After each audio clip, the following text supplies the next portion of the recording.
5ই August পরবর্তী সময়ে সজীব ওয়াজেদ জয় বিভিন্ন সময় বিভিন্ন রকম বার্তা দেন ফেসবুকে। এই মুহূর্তে আমাদের বাংলাদেশের বড় দুটি দল, বাংলাদেশ আওয়ামী লীগ এবং বাংলাদেশ জাতীয়তাবাদী দল বিএনপি, তাদের আগামী দিনের এই দলটির যারা কর্ণধার, এর মধ্যে তারেক রহমান আর হচ্ছেন সজীব ওয়াজেদ জয়, দুজনেই অনলাইন থেকে আসলে তাদের রাজনৈতিক কর্মকাণ্ড পরিচালনা করছেন। আমি আজকের এই ভিডিওটা এই কারণে করলাম, সজীব ওয়াজেদ জয় গতকালকে একটা স্টেটাস দিয়েছেন, যখন জনাব তারেক রহমান কোন এক অজানা অদৃশ্য শক্তির চাপে বাংলাদেশে যেতে চাচ্ছেন না, যেখানে সরকার বলছে কোন রকম কোনো সমস্যা নেই, তখনই আমাদের মধ্যে প্রশ্ন ঘুরপাক খাচ্ছিল কেন।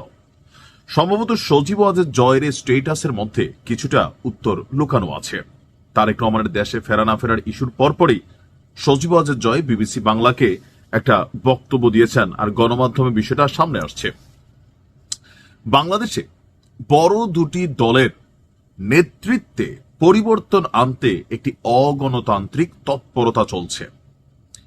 এই কথাটা বলার আওয়ামী লীগ বেসিস পয়েন্ট হচ্ছে যে শেখ পরিবারকে মাইনাস করে আওয়ামী লীগের নেতৃত্বে নতুন তিনজন, শিরিন, তারপর হচ্ছেন যে সাবির হোসেন চৌধুরী, তারপর আরেকজনের নাম কি আমি ভুলে গেছি, এই তিনজন এখন আলোচনায় আছে।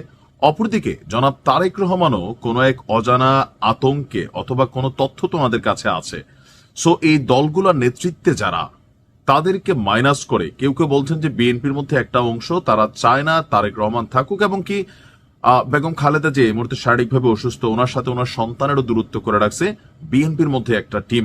তো এরকম গুলো পারসেপশন, কিন্তু আমরা এমনি দেখি তাদের মধ্যে ঐক্য আছে, কিন্তু তারেক রহমানের এই মুহূর্তে দেশে না যাওয়া কোন একটা শক্তি তো কাজ করতেছে। কি সেই শক্তি, কি সেই ভয়? তো সজীব ওয়াজেদ জয়ের স্ট্যাটাসটার মধ্যে খুবই গুরুত্বপূর্ণ অংশ হচ্ছে যে বিবিসিকে দেওয়া একান্ত সাক্ষাৎকারে তিনি বলছেন, দুই দলেরই নেতৃত্ব পরিবর্তনে বিদেশ থেকে একটা খেলা চলছে। বিদেশ এখন এরা কারা? এটা কি আমেরিকার স্টেট ডিপার্টমেন্ট, ভারতের র, অথবা চীনের কোনো টিম মূলত বাংলাদেশকে নিয়ে যারা নাড়াচাড়া করেন, নাকি পাকিস্তানের কোনো এজেন্ট? আসলে কি ঘটছে? কারা চাচ্ছে মূল দুইটা দলের নেতৃত্বে পরিবর্তন আনতে? আর এখান থেকেই যত ভয় কাজ করে যাচ্ছে।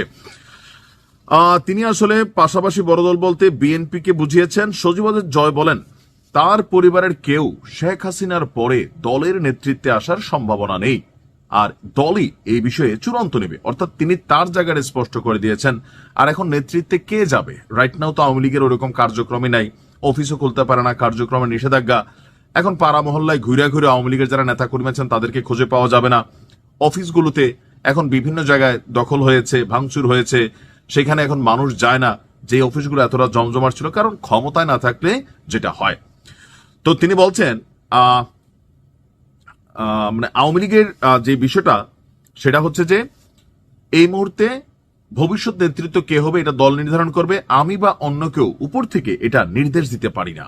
এই কথাটার একটা মিনিংস তারেক রহমানের পোস্টের সাথে কানেক্টেড, যে একক সিদ্ধান্তে না, ওনার দেশে ফেরার পেছনেও এটা একটা টিম ওয়ার্ক নাকি। এখন কি সেই টিম ওয়ার্ক? বিএনপির নেতারা তো বলতেছেন উনি দেশে আসার জন্য, বা আমরা আসলে সাধারণ মাথায়, খালি মাথায়, আমাদের মাথায় তো গোবর বেশি, বা এত দূরদর্শী চিন্তা করতে পারি না।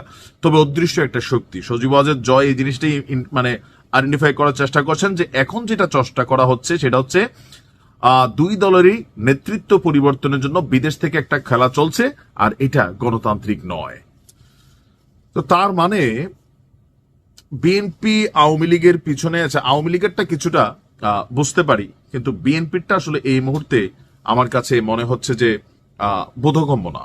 আপনি কি মনে করেন সজীব ওয়াজেদ জয়ের এই স্টেটাসের মাধ্যমে আসলে কি মিন করা হয়েছে? কোন সে শক্তি? সালাম আলাইকুম।